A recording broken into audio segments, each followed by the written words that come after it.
Today's episode of the Counselling Tutor Podcast is sponsored by Web Healer.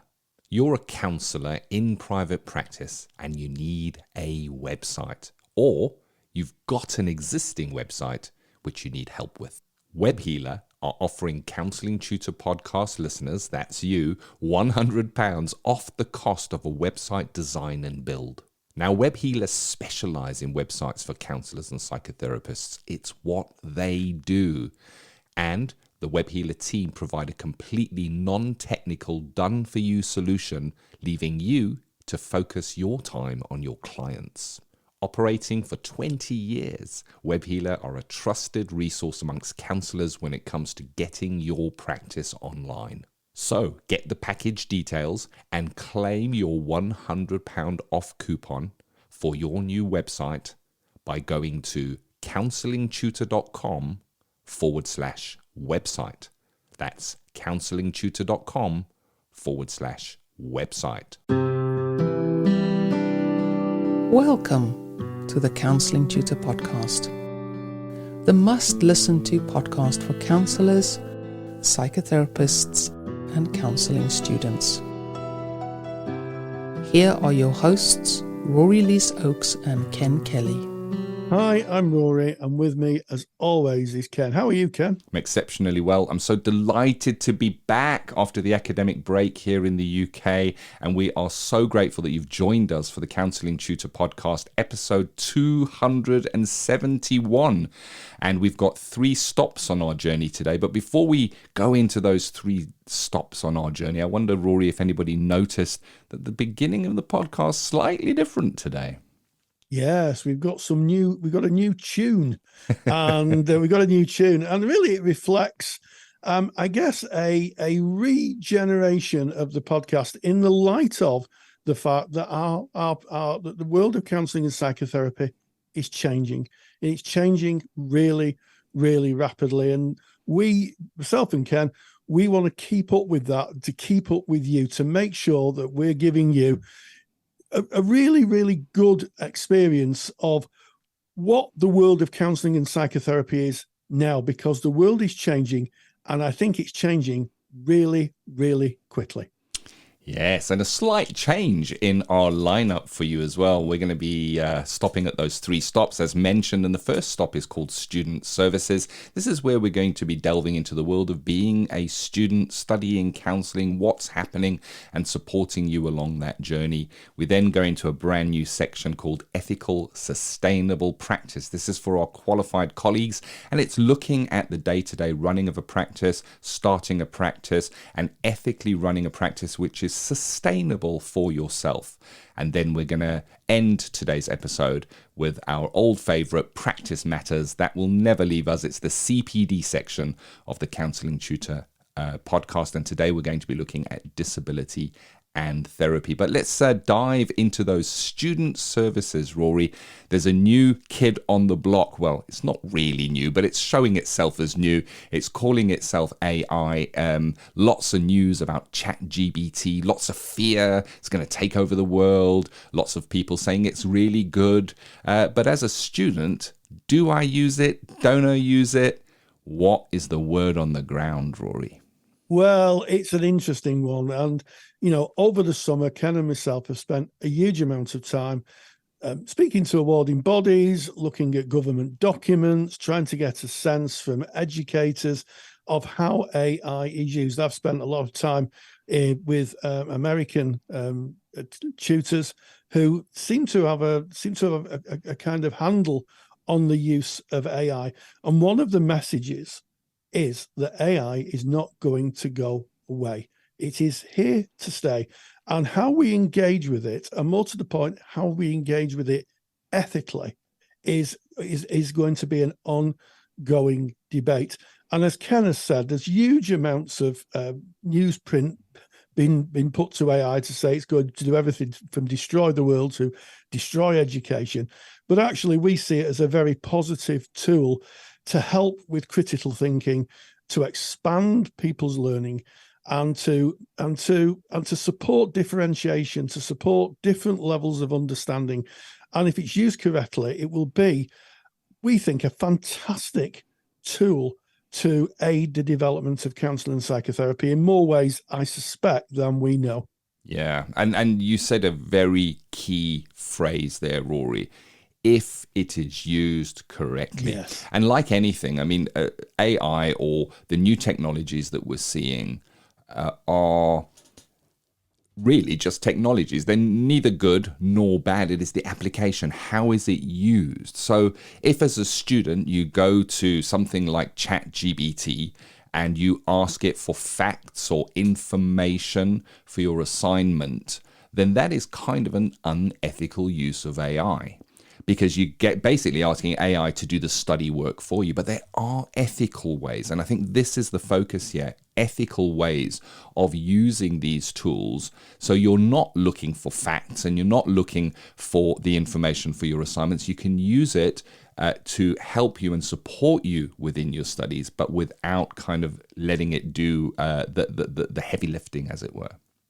Yes, I mean, I think it would be easy to think, you're struggling with an assignment and you just go into the AI and say, well, literally write my assignment. The difficulty with that is, of course, it's not your work. You're not bringing yourself and your intellect to that piece of work. And also, ultimately, it's not going to be one that gets a pass, because tutors do know if AI has been used to write assignments. What AI, I think, is really, really good for is for you to be able to restructure information in a way that you're able to engage with it. So, for instance, you may have some notes, and you may pop that into AI and say, put these notes into order of importance. That's just a very, very simple one. And as such, you'd have a more structured way of looking at your notes. It's a new technology, and one I think that's going to take a little time for people to get used to. But as Ken said, used ethically, used with thought, it's going to be, I think, a huge benefit to anyone who learns, and especially in the world of counselling and psychotherapy. And to kind of give you an update of what we're doing here in Counselling Tutor with regards to ethical use of AI in counselling studies and counselling application, is we are calling together those that have a say, awarding bodies, ethical bodies, universities, and we're putting together a board of stakeholders, I guess, to have a look at AI and the ethical usage. Counselling Tutor has been in the process of building a course for tutors on ethical use of AI for tutors and how tutors can explain this through to learners, so that we're not misusing the AI, but using it in a way that enhances and deepens and brings richness to the learning. And we also are starting our new academic year, with an open lecture which is about ethical AI usage in your counselling studies. And we'll give you more information on that just towards the end of this section.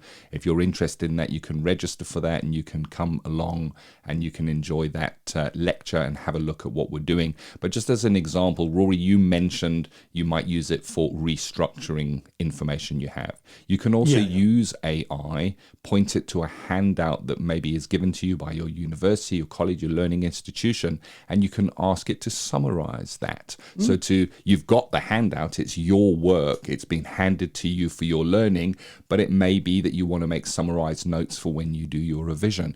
AI is really good at that, and we will be showing you how to do that in the open lecture that we'll be having, and that will be starting in September, early September. And then another really good use for ChatGPT is using it to summarize something like a government paper. So if you took the Equalities Act of 2010, that is quite a lengthy document. We refer to it often in counselling studies for good reason.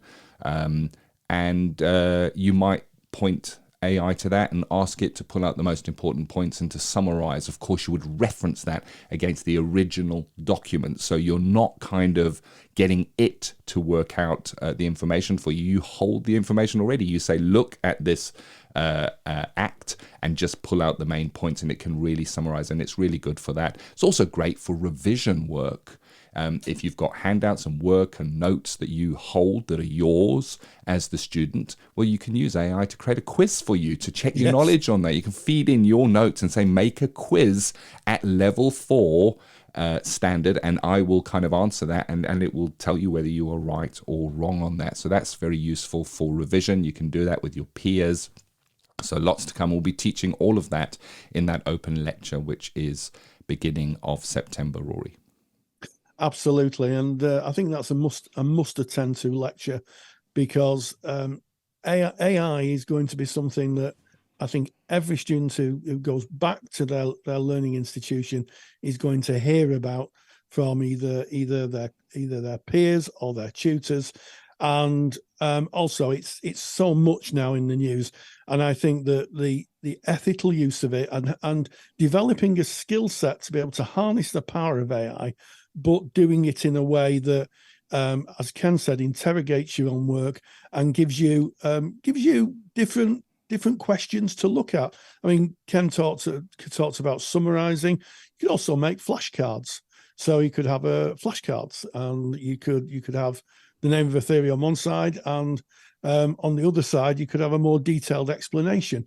So there's a lot of power in AI, and I think that over the next few months and certainly into the coming years, we will be helping you be able to engage with AI to increase your ability to delve deeper into the topics that you're studying. I think that's the fun and that's the exciting part of it. But I also recognize, Roy, and I think you and I have spoken about this, where there is a lack of understanding of something, then the void that is left with that lack of understanding can be filled with fear, uncertainty, and I think there's a lot about that around at the moment. So when we look at AI, it kind of shows itself to be this brand new technology that's just sprung itself on us. And in reality, from our research, the word AI was coined in the 1950s, the end of the 1950s. They've been working on this concept of AI. And the truth is, you're probably using AI in your day-to-day life anyway. It's just not called AI, so you don't see it. So if you've ever gone onto Google and done a Google search, well, Google runs an algorithm. That algorithm is actually biased towards what you have searched previously. So it's kind of specially biased towards you to give you the best search results for your given phrase. And that has AI running it. If you see a targeted ad on social media platform, chances are that is an AI algorithm that is kind of choosing that advert and saying that's a good fit for you. And then we use AI if we use any kind of speaker system, the smart speakers like Alexa, that is an AI, or the Google Assistant, an AI assistant. It's run by AI, as is Siri. And of course, if you stream like on Spotify or on Netflix, and it's got that little section that says recommendations for you, how does it know what to recommend for you? Because it's different to someone else. Well, that is an AI algorithm. So nothing is new. We've been using it for many, many years. And I think the reason it's become news headlines and AI being kind of the word of the time as we're recording this is because of the launch of ChatGPT. And that launched in December of 2022. So that, from the time that we're making this actual episode, is only a few short months ago. So this is brand new. So I think the good news is you haven't got a lot of learning and catching up to do. This is all very new, and it's very new for everybody. It's very new for your tutors. It's very new for students. So you're getting in on the ground level. And if we can start with those, bringing the ethics that we hold so close and so dear and that keep counseling that protected environment, and we apply that to our use of AI, I think that it can really serve. It can serve us within our studies because it can kind of give us a deeper, more meaningful learning experience. But I see that AI will form part of how we might serve our clients in the future. Now, I do not mean by any means that AI is going to replace counselors and that eventually clients are going to be speaking to a machine. This is not what I'm talking about. I'm talking about maybe AI used to smoothen your practice, to help you invoice and send invoices and track if they're done, or keep your books and running the business side of your practice and checking on appointments. So there are new tools coming out each and every single day. So it is a very exciting time, but at the same time, maybe for some, a little bit scary, Rory. And I think that's the reason why we made the tutor course, and that's the reason why we're hoping that you'll join us for that ethical AI usage in your counselling studies that we're starting in September. Yeah, it's interesting you say how scary AI is. Yeah, when it's used all the time. I went out last night for something to eat with my wife, and they had some tunes on in the restaurant. And my wife said, "Oh, I'd love to know what that tune is." So I used Shazam, and I just clicked on it, and within a few seconds, Shazam told me what the tune was. And then we used Google Maps in my car to find me the way home. I just said, "Hey Siri, navigate to home," and they got me the best route to home. So we use friendly AI. Their AI is a servant, not a master. I think that's the thing to get over. It's something that works with us and makes our life easier.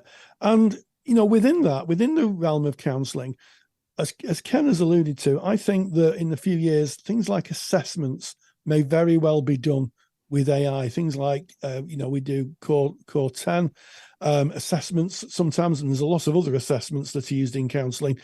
It could be used to make them a lot more smarter, to make them more accurate, to tailor themselves to the client. So we as therapists can have a better understanding of where the client is, understand them at a far deeper level, and be able to work with them, having taken that information on board. So I think the future with AI, certainly in our profession, is going to be really exciting and in fact transformational. One of the most common searches on Google related to AI is, will AI replace ... Now insert into ... wherever your profession is. So will AI replace copywriters?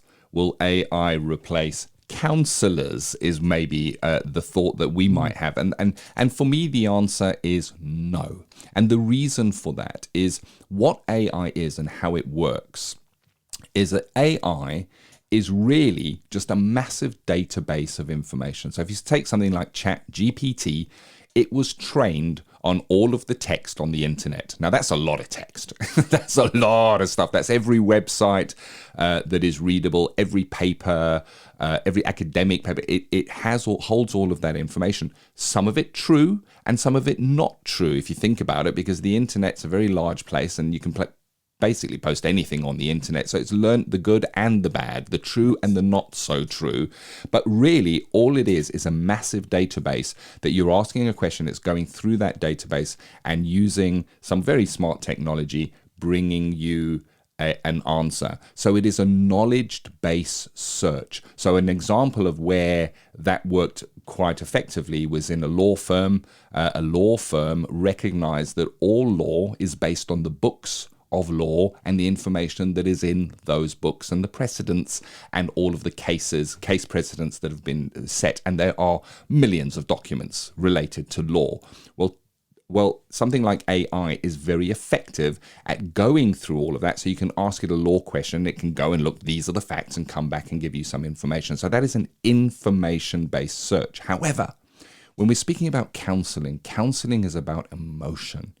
It's about emotion and it's about nuance. It's about relationship. It's about trust. It's about empathy. It's about relational depth. It is not about information. Yes, there's information. There's the theory that underpins that.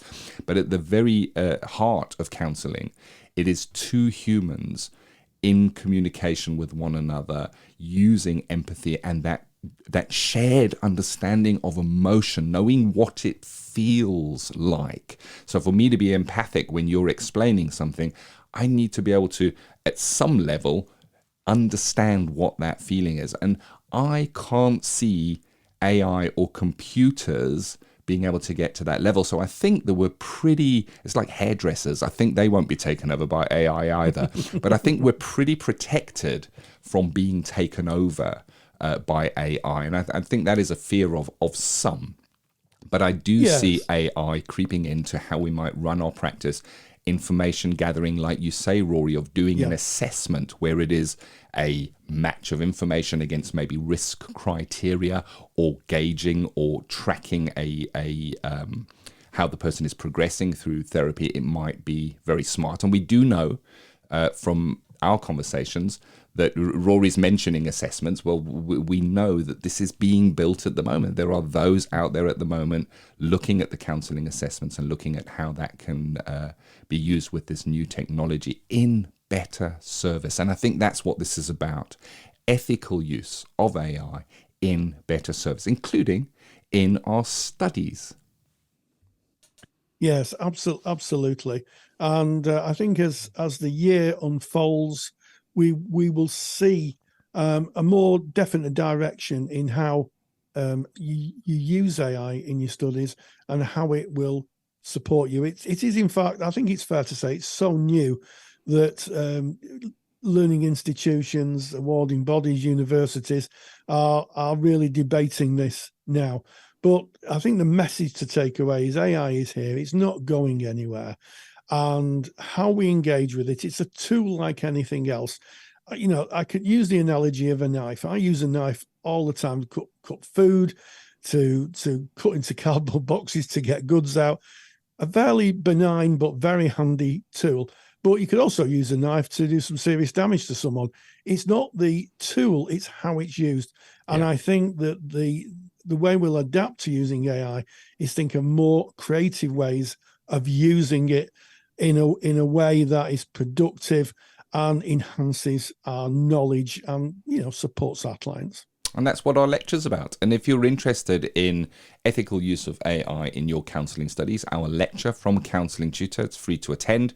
You can get more information on that by making sure that you are on the Counselling Tutor mailing list. If you're on the mailing list, then you'll get the invite in your inbox. If you're not on our mailing list, just go to counsellingtutor.com. You can join our mailing list right there on that page, and then you'll get all of the updates and all of the invites to the open lectures that we run, and we do run a few every single year. So that is student services. We'll definitely be revisiting this topic from time to time as the new tools become available, and as more information becomes available from Ofqual and from the awarding bodies. We will be sharing what the thinking is with you so that you are aware of what ethical use of AI looks like in your counselling studies.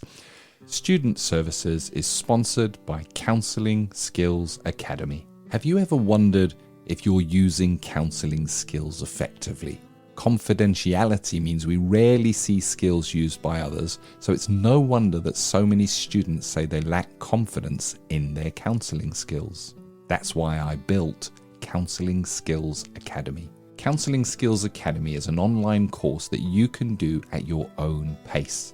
It will give you the skills competence and confidence to know that you're using your skills most effectively. You will see real counselling skills used by a counsellor in real life sessions, covering everything from how risk is assessed right through to working towards an appropriate ending. Visit counsellingskillsacademy.com to learn more and to claim your counselling tutor discount. That's counsellingskillsacademy.com. So moving on from our student services and going into our ethical, sustainable practice. And I think, this section is so important. In a world where it's becoming more and more difficult to get your counselling practice noticed, to find clients, and why is it becoming more difficult? Well, there's new technologies that are coming that kind of make it quite crowded in the counselling space. One of those technologies is the kind of client counsellor matching services. So it used to be directories where they would go on and you'd have yourself on a directory and people could see you. But now there are new client matching services where it's kind of somebody will look for a therapist and there'll be this offer that we will find you a therapist, and it's technology run. And it makes it just more difficult for the counsellor to market their service ethically and to run a sustainable practice. Sustainable being that you can kind of look after yourself, your family, and have a lifestyle for the work you've put in to become a counsellor and for the service that you deliver to clients. And there's two words there. The one is ethical, the other one is sustainable. And I think what we're looking at today, Rory, is kind of on the ethical side when we're saying handling disagreements with colleagues, because they come up and they can affect our relationships with clients as well. So ethically, we need to pay attention to disagreements with colleagues and how they are handled. Yes, absolutely. And I think, one of the wonders of our profession is that we should be surrounded by critical friends. I think because counselling is such a individual practice, we sit in the room with a client. If we're doing couples, we may sit in the room with two clients, but generally speaking, we work alone. And I think it's very useful to surround yourself with people who may be critical friends. And sometimes if you're being critiqued by another therapist, it's useful to have a think about how we handle those times when we're in disagreement. I've certainly been in disagreement with therapists and then with me over a number of years on certain issues. And it's the way that we handle it, the way we handle ourselves and what we look to, I guess, enhance our learning, but also work in a collegial way. Our colleagues are, they're working in the same environment as we are. To use a military term, I guess they're brothers and sisters in arms, really. They're our colleagues. So when we look at someone who disagrees on an issue, I guess the first thing to do is to think about what the basis is of that disagreement.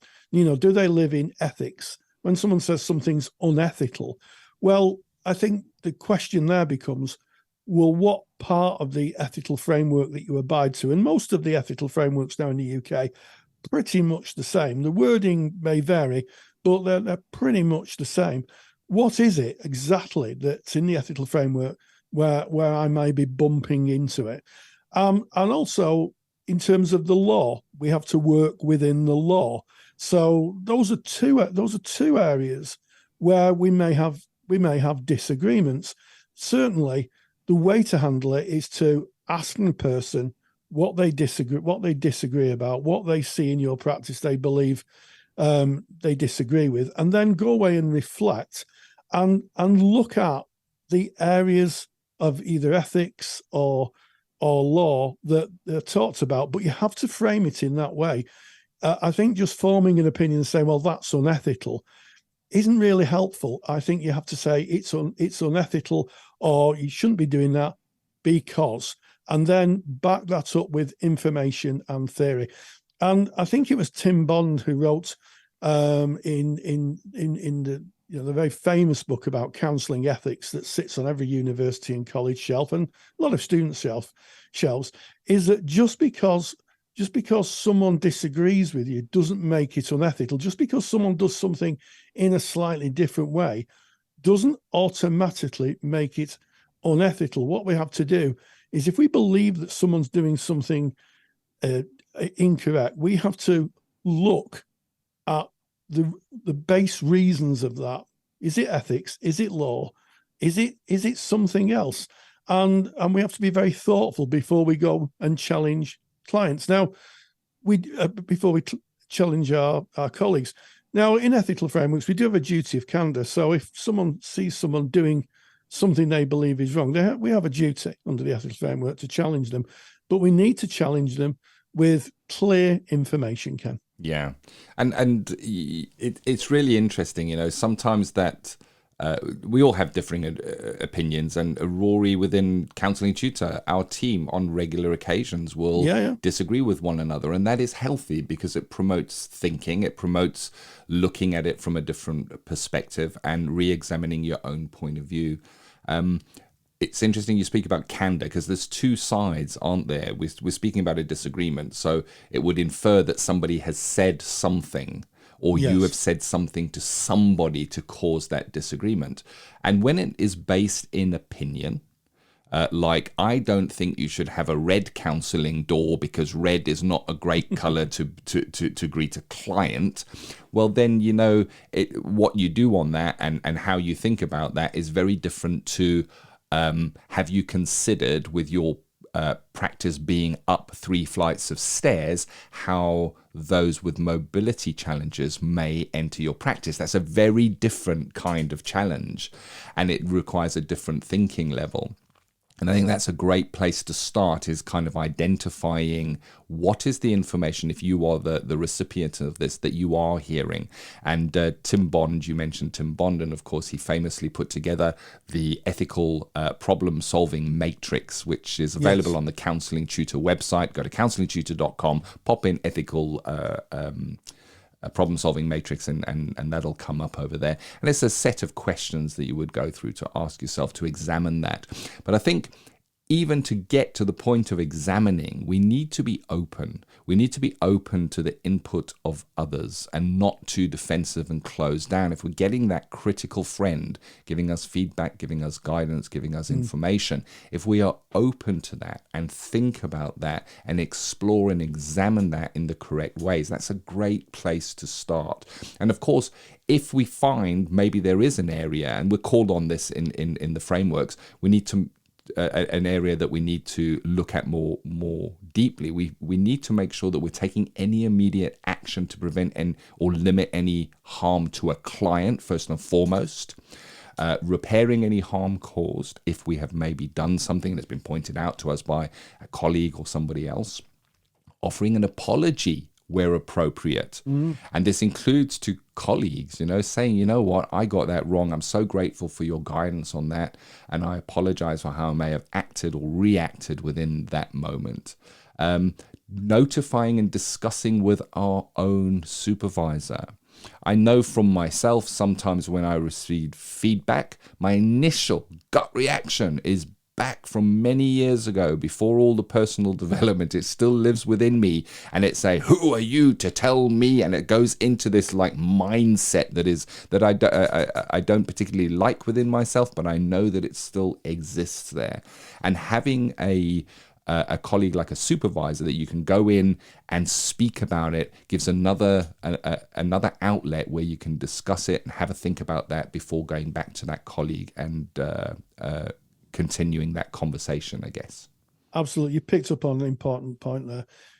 If you have a difficulty with a colleague, take advice from either your supervisor or someone who's not connected with that colleague, and another professional.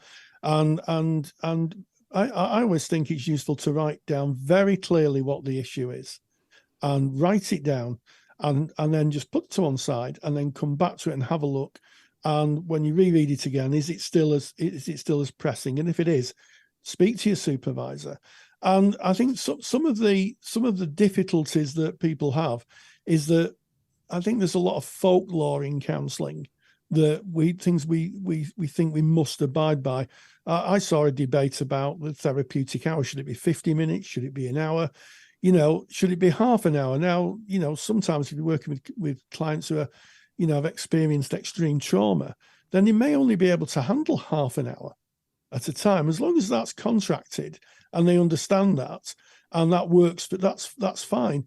But the disagreement was, you should be offering them an hour. It's always an hour. Well, it's what the client needs and your own professional view of it.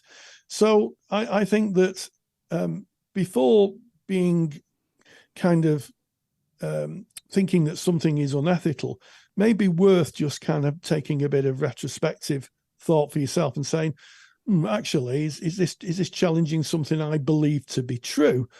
And if so, is that belief accurate? I think a lot of disagreements can be halted before they get anywhere by just having a bit of a thought about, is this coming from me and my worldview, and is it correctly informed? And it's interesting. There's a lot of discussion around disagreements and handling disagreements on our Facebook group. Yes. And if you're not a member of our Facebook group, if you go to Facebook and type in Counselling Tutor, you'll find us there, and you can join our community, which on the whole are very collegial, very friendly, very helpful. But sometimes people post, I'm struggling with this, and people will give a view. But I think the point of this is that we're professional people. As therapists, we're professional people. And when we have issues with someone else's practice, we should handle it in a professional way with the correct information. I think that's so important. It shouldn't be personal opinion. It should be based in wherever that accuracy is, be it the ethical framework, whether it's being in law, whether it's, being in with the modality of therapy. Really, really important. And in my experience, usually a lot of disagreements are miscommunication, where once you've sat down and you've got clear communication and understand what's going on, it's actually a bit of a different story. Yeah, I think that's a really, really important point, is that miscommunication. And be no secret to those listeners that are regular listeners to the Counselling Tutor Podcast, both Rory and myself are neurodivergent. And I find myself often speaking or saying something and finding that I find it really difficult to put over my intention of what I feel and what I really mean, that another person can understand it. And the other side of the coin is I often find myself misunderstanding someone else's motivation or intention for what they're putting over. And that miscommunication, where there is a break in the actual meaning, can lead to degradation of a relationship. And what we're trying to focus on here is this: disagreements, they come up. It's how we handle them professionally, but it's when they are not handled, when they are left to kind of grow, they can get out of hand and they can cause damage to our clients. And I'm thinking now within an agency setting, this is just an example where you may have squabbling in amongst the counsellors over whatever it may be. It can be even how the office is run. It doesn't have to be client facing. There can be a mood. There can be a feeling around that, and we want to get rid of that. So we work in an enjoyable place, a light place. We're all colleagues, and that disagreement really, really important. So I think what's important here is Rory's made you a handout on handling disagreements with colleagues. We always give you the step-by-steps. Thanks for this, Rory. And if you want to get the handout, it's a PDF. It kind of goes over, it's got references into ethical frameworks, also references Tim Bomb's problem-solving matrix as well. You can get that by going to our website. That's counsellingtutor.com. Click on the podcast tab. That'll take you to all of our past podcasts. And you're looking for episode 271. 271. Find that episode right there in the page. You can just download it. There's no charge for that at all. You can have it with absolute pleasure. It's a beautifully made handout, handling disagreements with colleagues. Yeah, absolutely. So go and get that handout. And why don't you share it about, if you've got other colleagues who haven't heard of the Counselling Tutor website or haven't got the handout, point them to it, and I'm sure it's going to be really, really useful. So moving on to our practice matters, this is the CPD section of the Counselling Tutor Podcast. And today, Rory, you met up with Melanie and you were speaking about disability and therapy. Yes, absolutely. There's a lot of discussion, and rightly so, about equality and diversity within therapy. And one of the areas that sometimes I think gets overlooked is disability.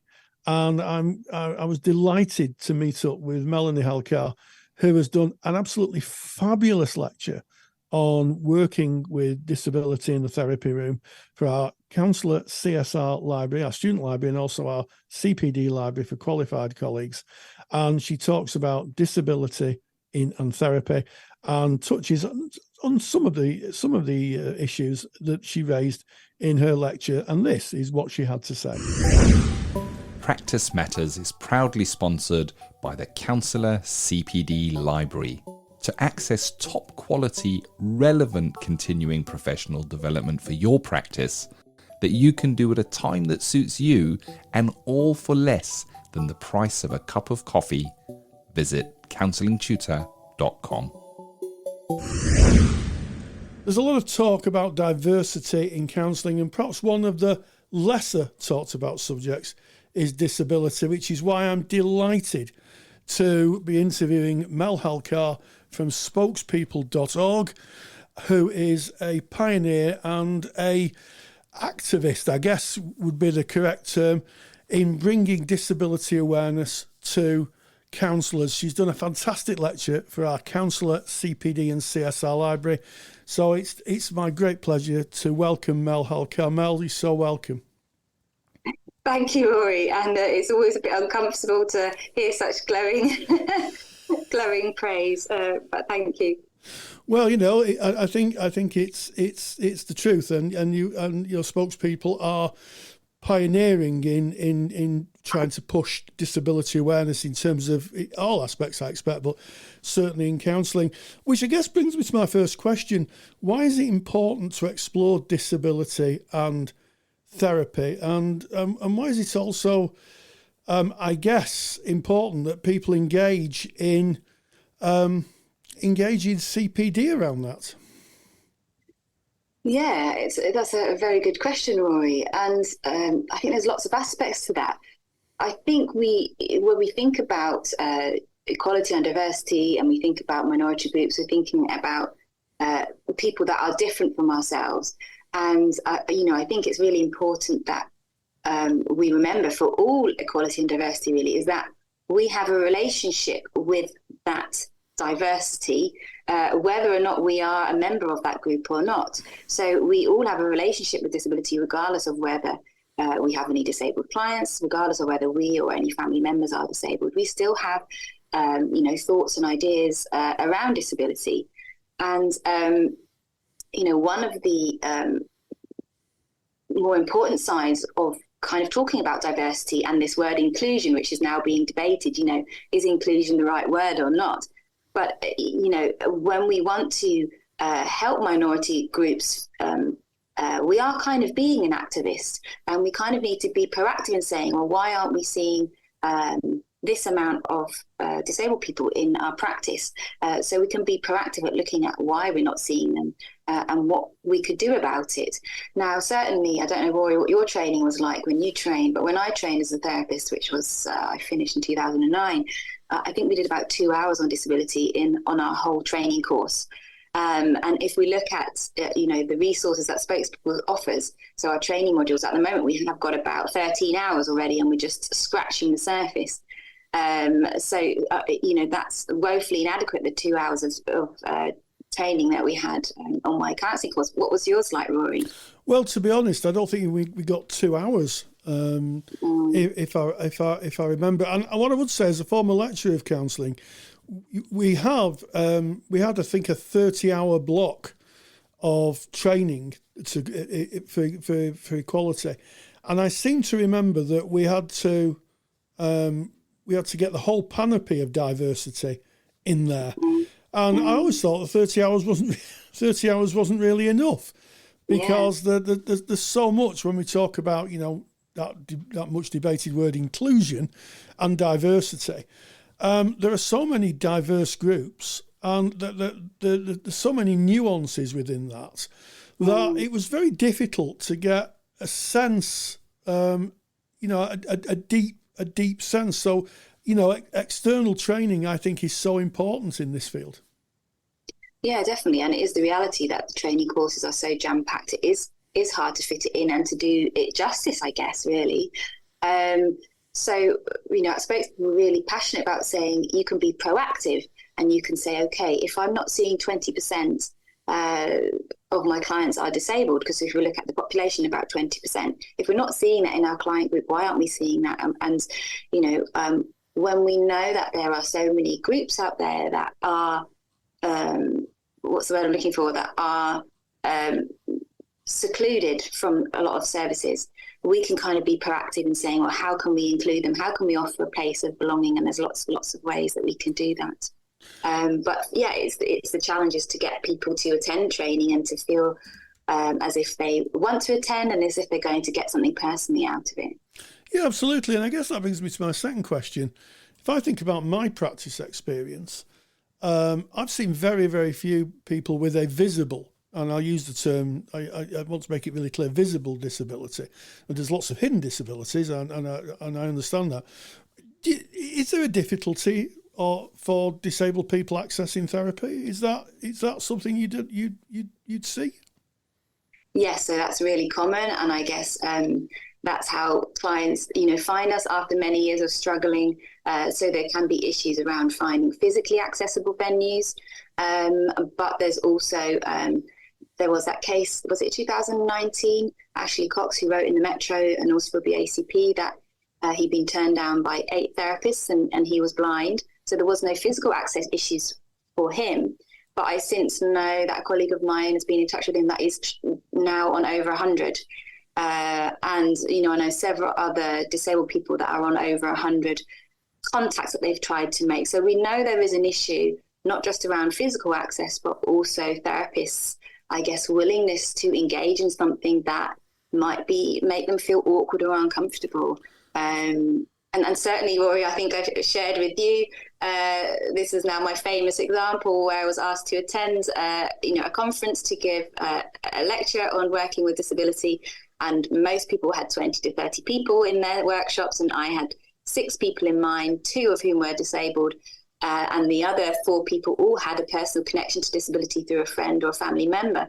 And that just shows the reluctance to kind of attend this training. And I took the opportunity to ask the trainees, what made you attend today? And they all kind of said, even, the disabled people that were there, that they had to kind of overcome an awkwardness or discomfort in themselves to attend the training because they knew there were, easier ones out there.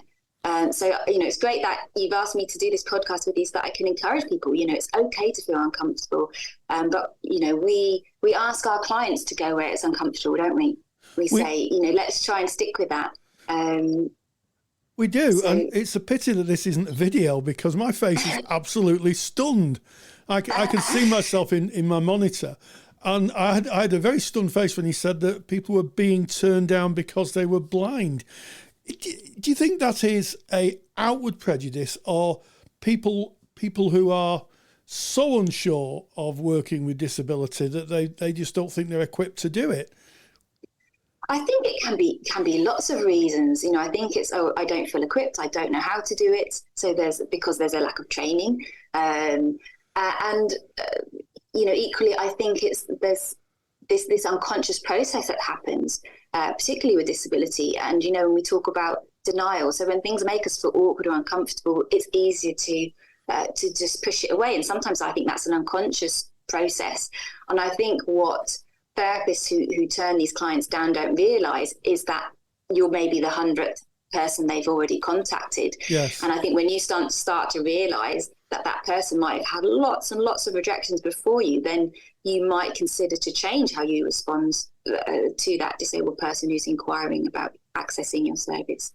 And then I think there's also the stuff around, reasonable adjustments if people need to work differently. I think as therapists, we're so trained to work in a certain way, stick to the boundaries. And sometimes you have to chuck that aside when you're working with a disabled client and they have different needs. And you have to find a way around that, and you have to maybe be a bit more creative. So I think it can be all of those things why it can be a struggle. Well, I hope everybody who heard that was as shocked as me. I hope our listeners were as shocked as me. I mean, it's not often you find me speechless, but I am speechless about that. That's terrible. And I think I would take you up on the point of adapting. When I was a student many years ago, worked for a wonderful organisation. And I had a disabled client, a wheelchair user, and they put a lot of adaptions in. What they had to address, and they did, to be fair to them, was their DNA policy, because it was 3 strikes and you're out, which sounds awful, but that's, services operate like that because of capacity and need, And we had to have a, shall we say, a robust conversation regarding why it was important to make exceptions and reasonable adjustments for this client, including preparing the chair. There was a chairlift, and it would get stuck, which was quite embarrassing, I seem to remember. And that had to be rectified. And we've spoken before, and I shared with you when we first met a picture I'd taken outside, shall we say, a set of offices. I'll be discreet here, a set of offices. And it was a wheelie bin with a disabled sticker on it. And when I asked what that was about, they said, "Oh, it was so that people with disabled knew this was the entrance." They'd stuck a wheelchair, a kind of graphic of someone on a wheelchair on a dustbin. And when I challenged them, they had no conception why that would be offensive. And I said, basically saying wheelchair and rubbish. You're literally saying that. And I don't know if I said in response, Rory, but that's so common. That's so often our experience in our family, that we have to go through the rubbish, through the back entrance to access anything, or we use a toilet and there's rubbish in there, or, mop buckets.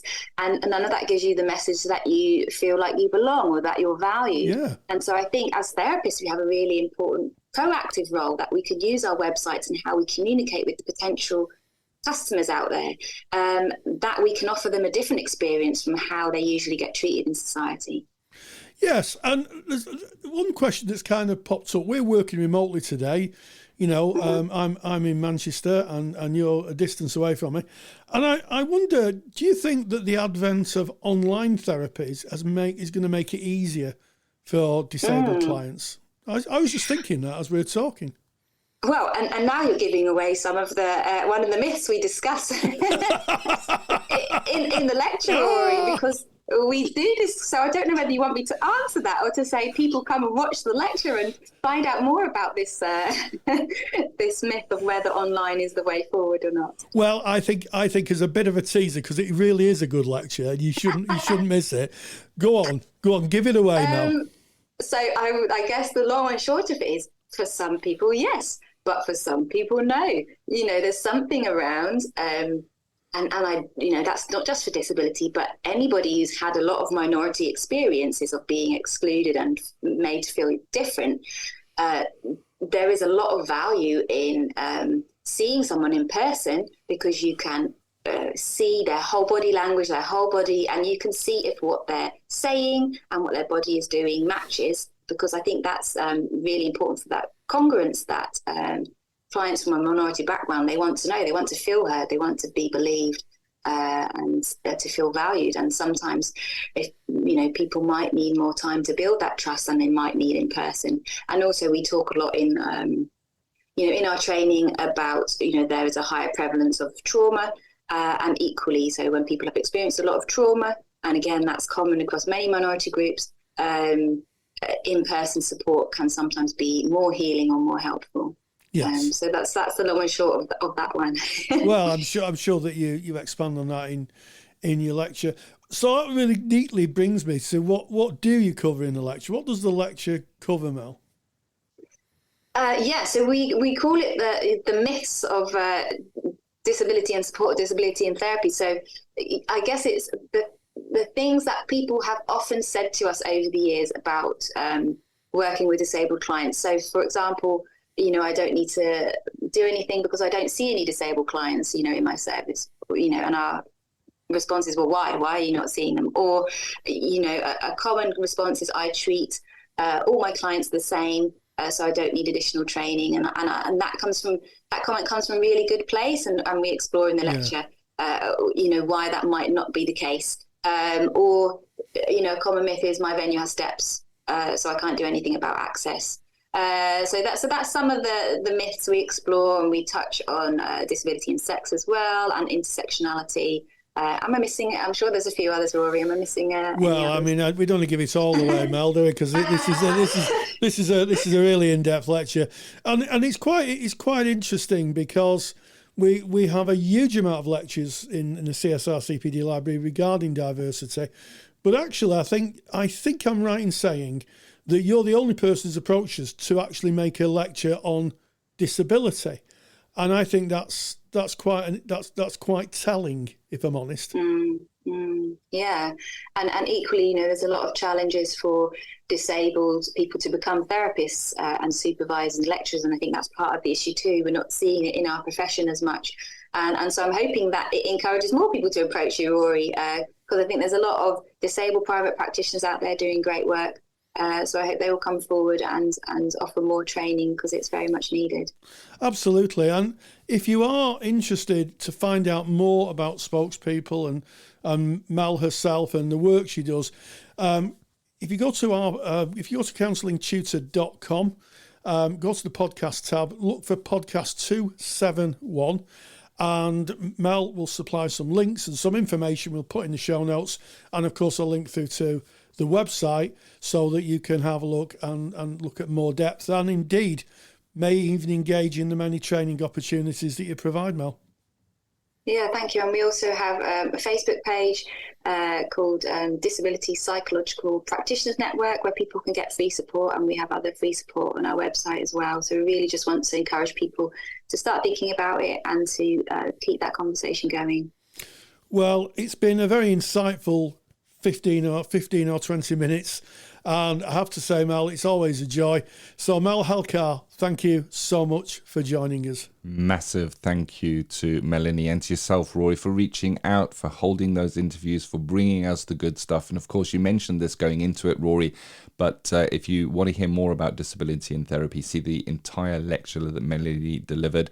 If you're a member of our student library, that's the Counselling Study Resource. Log in. It is there. It is waiting for you. If you're a qualified practitioner and a member of our CPD library, log in. It is there waiting for you. Of course, why do we put it in the student and the qualified library build? Because equality, diversity is learning for us all. It is just ongoing professional development for all of us. And of course, if you're not a member of any of our libraries and you want to learn more, go to counsellingtutor.com. All the information is there for you. This has been episode 271 of the Counselling Tutor Podcast. Yes, our first podcast of the new academic year with a new introduction and a new series of topics. We started off by talking about using AI in your studies. We talked about the brave new world that's going to come along to us and maybe become part of our study and our practice life. We went on to looking at ethical and sustainable practice, handling disagreements with colleagues, and we talked about, the best way and the most collegial ways of engaging with our critical friends and challenging ourselves to see if what people tell us has any accuracy and how we can change our practice. And finally, in Practice Matters, a very important interview with Melanie Halacre, who talks about disability and therapy as such an important issue, and one I think that's sometimes overlooked. And as always, one thing that'll never change: you stay grounded and you stay safe. Thank you for listening to the Counselling Tutor Podcast. Find the show notes for this episode by visiting counsellingtutor.com.